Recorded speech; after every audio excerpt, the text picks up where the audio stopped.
देखिए, सभी किसी एक पार्टी के मर्जी के ऊपर या दो पार्टी के मर्जी के ऊपर सारे देश का राजकारण नहीं चलता।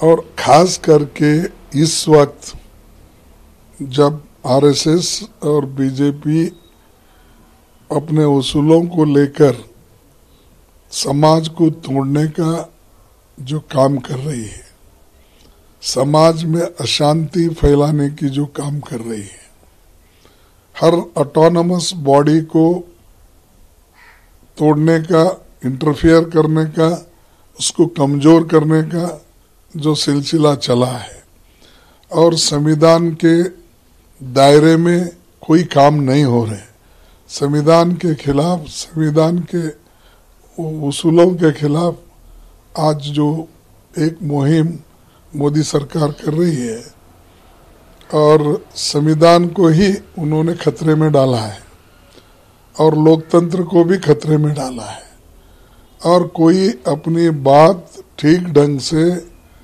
देश में रख नहीं सकता, सच्ची बात बोल नहीं सकता और कानून के तहत अगर कोई चल रहा है, कोई संस्था, तो उसको तोड़ने की काम हो रही है।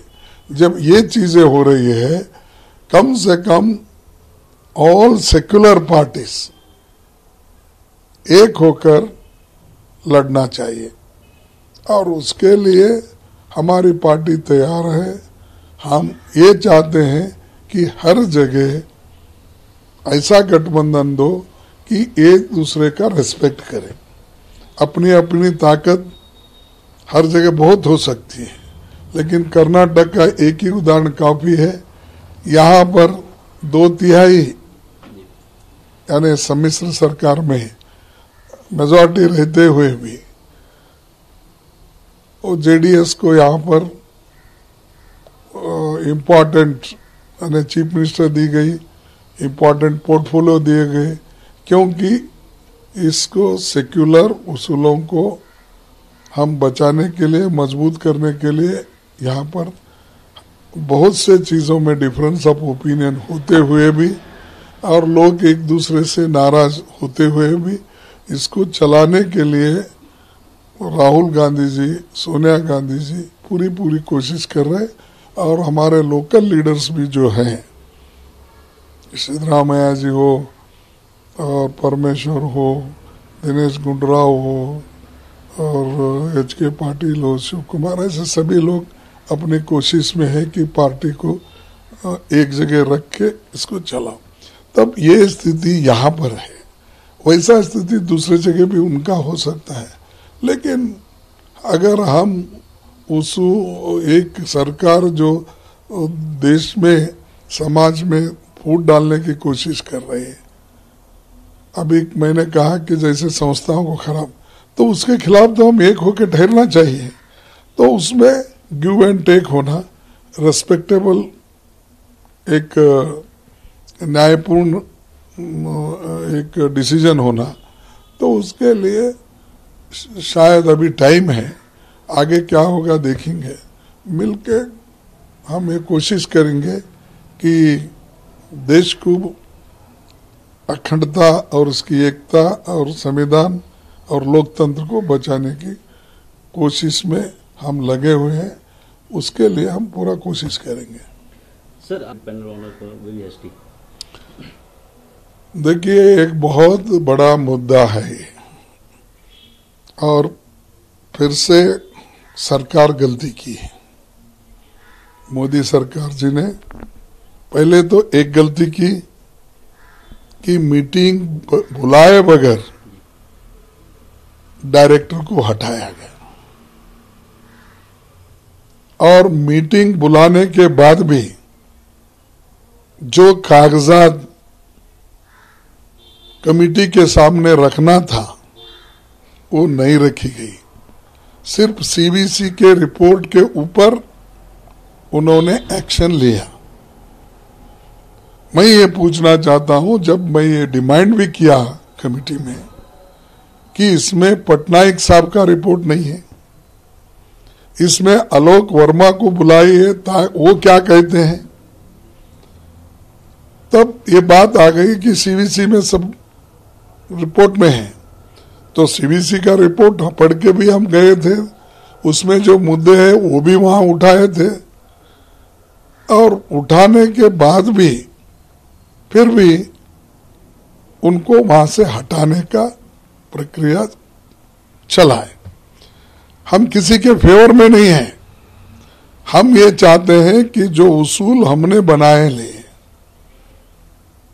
जो हमारे कानून है, रूल्स है, प्रेसिडेंट्स है, उसके तहत हम चलना चाहिए। आलोक वर्मा को, इंडिविजुअल को डिफेंड करने का सवाल नहीं है। सवाल ये है कि किस प्रोसीजर्स पे उनका अपॉइंटमेंट होता है और कौन सा प्रोसीजर फॉलो करके उनको निकालना होता है। जब किसी को निकालते भी हो तो वहां पर जो एलिगेशन करता है सिर्फ उसी की बात सुन के आप नहीं निकालते, दूसरे की भी बात सुन के वहां पर तय किया जाता है। कोर्ट में एकाएक किसी का कंप्लेंट आया तो क्या किसी को एकदम सूली पे नहीं चढ़ाते, तो वहां तो फॉर एंड अगेंस्ट होके ही चलना ना। डिफेंस में क्या आर्गुमेंट है, एलिगेशन वालों का क्या है, ये दोनों आर्गुमेंट सुनने के बाद ही कोई भी निर्णय होता है। लेकिन यहाँ पर ऐसा नहीं हुआ, किसी का एक का रिपोर्ट देके नहीं यही ठीक है, वो संस्था खराब हो रही, बर्बाद। अब हम छोड़िए, हमको कहेंगे लोग कि करगे साहब ये नहीं करना था, वो पहले उन्होंने आलोक वर्मा को सपोर्ट अपोज करे, अब सपोर्ट। अरे कारण अलग अलग है, वजह अलग अलग है। उस वक्त जिस आदमी को हमने सपोर्ट किया वो सीबीआई में कम से कम 18 साल काम किया था, उसको सीबीआई में सीनियरिटी थी, उसको हमने करने के लिए कहा। आपने उस बात को नहीं माना, ठीक है, इनको आप कर लिए। करने के बाद जब आप गलत तरीके से निकाल रहे हैं तो कमेटी को तो अथॉरिटी है वहां बोलने का, है नहीं? क्या वहां मुंह बंद पट्टी लगा के बैठते? तो हमको तो बोलना पड़ेगा। आप उनको निकाल रहे हैं तो प्रोसीजर ठीक नहीं है, और किस एलिगेशन पे निकाल रहे, वो एलिगेशन सिर्फ एक साइड का है, डिफेंस साइड में भी उनको बुलाइए। हमारी जो बात थी, आज पटनायक साहब ने वही कहा है कि मैं जो इंक्वायरी किया उस इंक्वायरी में कुछ भी नहीं है, वो आस्थान जो वहां इंचार्ज था उसी के कहने के ऊपर, कंप्लेंट के ऊपर इन्होंने किया, उसमें कुछ भी नहीं। ये मेरा कहना नहीं, अगर आपको होना है तो मैं पढ़ के आपको दिखाऊंगा कि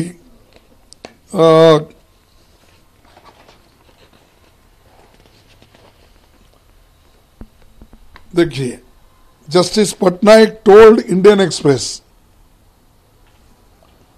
there was no evidence against Verma regarding corruption.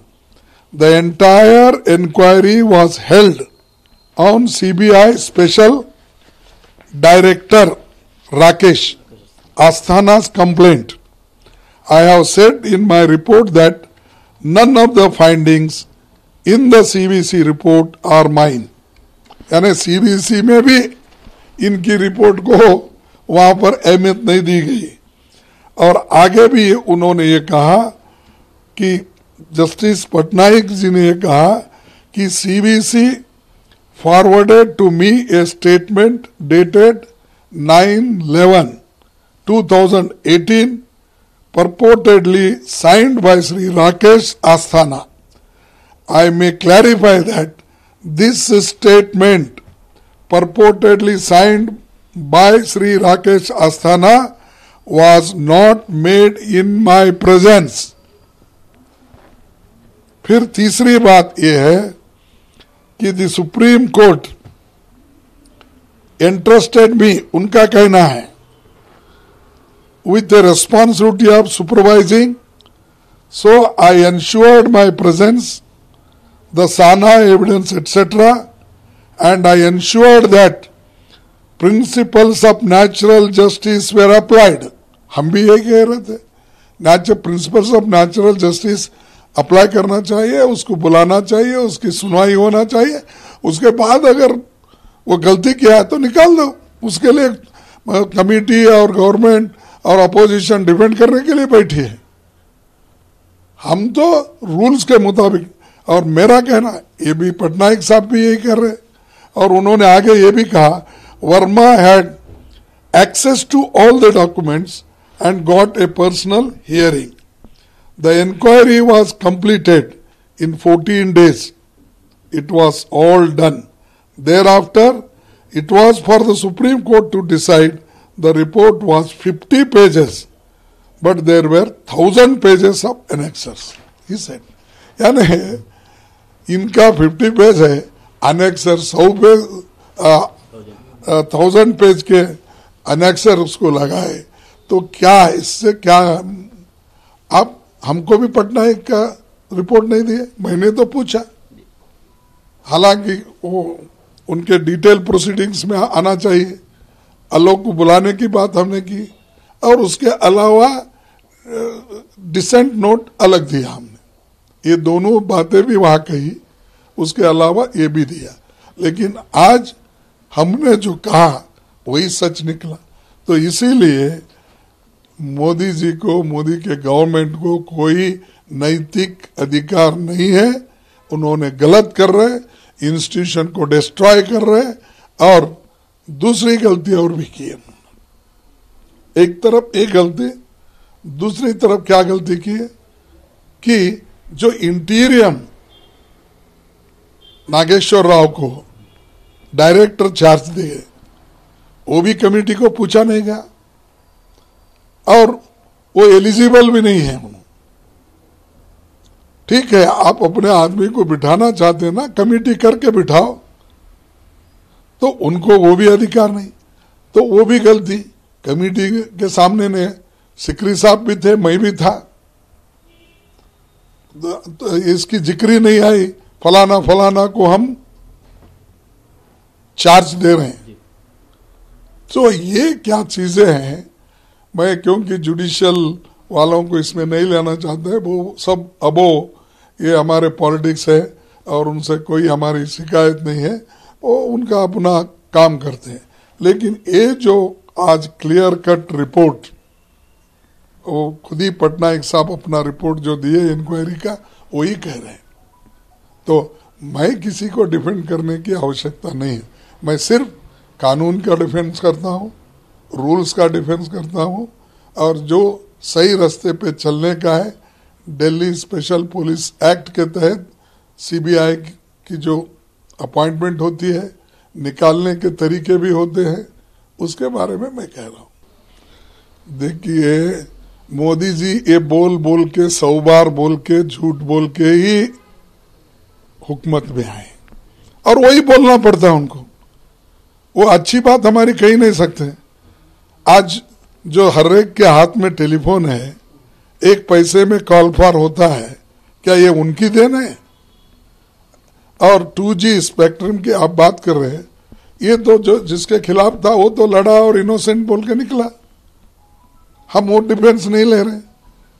और जो चीजें आप क्या किया, आप आने के बाद क्या अनएम्प्लॉयमेंट निकाले?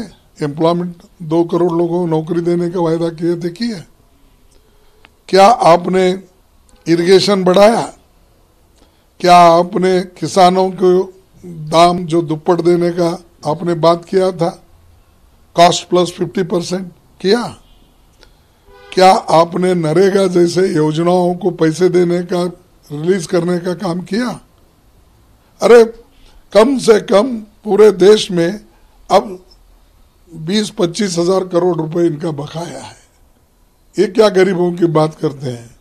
और हर चीज में किसानों को परेशान करे, स्मॉल स्केल इंडस्ट्री वालों को परेशान किए, डीमोनेटाइजेशन करके देश को तो बर्बाद किया ही। जीएसटी के लिए हम बोल रहे थे भाई 18% से ज्यादा मत करो, तुम इलेक्शन आते ही हर इलेक्शन में कम करना, ज्यादा करना, कम करना, ज्यादा करना कर रहे। और पेट्रोल इतनी सस्ती हो गई थी इंटरनेशनल मार्केट में क्रूड ऑयल के प्राइसेस इतने गिर गए थे, उसका फायदा तुमने किसी किसान को भी नहीं दिया, मिडिल क्लास को भी नहीं दिया, स्कूटर वाले को भी नहीं दिया, मोटर गाड़ी वाले को भी नहीं दिया, ट्रैक्टर वाले को भी नहीं दिया। तुमने क्या किया भाई? जस्ट तुम भाषण करते हो, उसको पब्लिसिटी मिलती है, इसकी वजह से मैंने सब कुछ किया। मेरे को एक एक बार हंसी आती है, मैंने 18,000 देहातों को इलेक्ट्रिसिटी दिया। ये वंचित थे 70 साल। 70 साल के पहले कितने गांवों में लाइट थे? कितना इलेक्ट्रिसिटी प्रोडक्शन था, जनरेट था? अरे थोड़ा तो कॉमन सेंस एक आदमी को होना चाहिए। मैं ये नहीं कहता कि मोदी जी को फीड करने वाले, इंफॉर्मेशन देने वाले लोग नहीं हैं, है, लेकिन गलत स्टैटिस्टिक्स और गलत एडवाइस करने की वजह से उनकी दिक्कतें बढ़ रही हैं। और उसी वजह से मैं इलेक्ट्रिसिटी की एक बात इसलिए बोला कि 18,000, इस देश में क्या है, 6 लाख से भी ज्यादा बढ़ के गांव हैं। क्या आप ही ने किया? इसरो आपने लाया? अरे बहुत से चीजें हम बता सकते हैं। क्या इलेक्ट्रिसिटी इनो आते ही इनके घर में बल्ब जली? इनके घर में भी जो बल्ब जली हमारे 70 साल के कोशिशों की वजह से चली, इनो प्राइम मिनिस्टर बनने से नहीं जली। तो हम बहुत से चीजें बता सकते हैं। ग्रीन रेवोल्यूशन इनो ही किया क्या? व्हाइट रेवोल्यूशन इनो ही किया क्या? नेशनल हाईवेज इनके जमाने में ही शुरू हो गए, हो सकता है बढ़ गए होंगे। ये तो डेवलपिंग कंट्री है। तो ये जो वैसे बोलते हैं, झूठ बोल बोलकर वही बात बोले सो बोले। 70 साल में क्या हुआ? फिर बाद में कोई क्वेश्चन पूछा, भाई 70 साल में अगर वाजपेयी का भी नाम आता है, बोले तो नहीं 55 साल में क्या किया। तो ये जुमलेबाजी छोड़ना चाहिए और अब 10% का जुमलेबाजी शुरू करें। देखेंगे अब क्या होता, अब कब बॉर्डर निकलेगा, कब उसको रूल्स बनेंगे, कब रिक्रूटमेंट होगा, देखेंगे। और इस देश में कम से कम सरकारी नौकरी में ही 36 लाख भर्ती होना है रेलवे डिपार्टमेंट से बोल। वही भर्ती नहीं कर रहे आप जो ऑलरेडी एम्प्लॉयमेंट क्रिएटेड है, जनरेटेड है। तुम्हारी नौकरी तुम नहीं भर रहे। और टीचर्स पोस्ट खाली है, यूनिवर्सिटीज में खाली है, बच्चों का भी ख्याल नहीं इनको।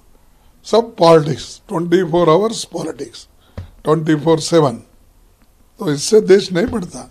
देश बढ़ेगा नेहरू जी के जैसा नेतृत्व करके, इंफ्रास्ट्रक्चर को पहला तैयार करके।